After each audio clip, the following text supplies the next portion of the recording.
వచ్చిన నేపథ్యంలో సీఎం రేవంత్ రెడ్డి సూచన మేరకు జూన్ 2వ తేదీన ఆదిలాబాద్ జిల్లాలో సెకండ్ ఫేజ్ ప్రారంభించనున్నట్లు ప్రకటించారు. ఇందుకు సంబంధించిన విధి విధానాలపై ఈ నెల 21వ తేదీన జరిగే మంత్రివర్గ సమావేశంలో చర్చించి నిర్ణయం తీసుకుంటామని తెలిపారు. 2014 శాసనసభ ఎన్నికలు జరిగే ముందు వారు 3 లక్షల రూపాయలతో ఒక స్కీమ్ ఇళ్ల స్కీమ్ ఓపెన్ చేసి తలా ఒకరికి ఒక పత్రం ఇచ్చి వదిలేశారు అధ్యక్ష. దానికి సంబంధించిన దాంట్లో కూడా వారు ₹1 పేమెంట్ చేయలే. రాష్ట్ర వ్యాప్తంగా సుమారు అటువంటి ఇళ్లు కూడా ఇందాక మా గౌరవ శాసనసభ్యులు చెప్పినట్లు మొండి గోడలతో అంటే ఫౌండేషన్ కట్టో లెంటర్ లెవెల్లో కట్టిన సుమారు 12-13 వేల ఇళ్లు ఉన్నాయి అధ్యక్ష. ప్రభుత్వం దాని గురించి కూడా ఒక నిర్ణయం తీసుకోవాల్సింది ఉంది.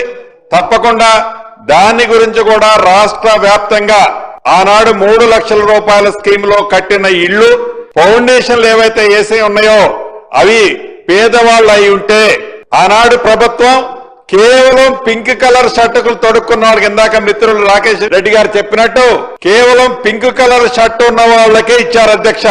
ఎవరికి ఇచ్చారనేది ఇప్పుడు నేను విమర్శించడం కాదు అధ్యక్ష.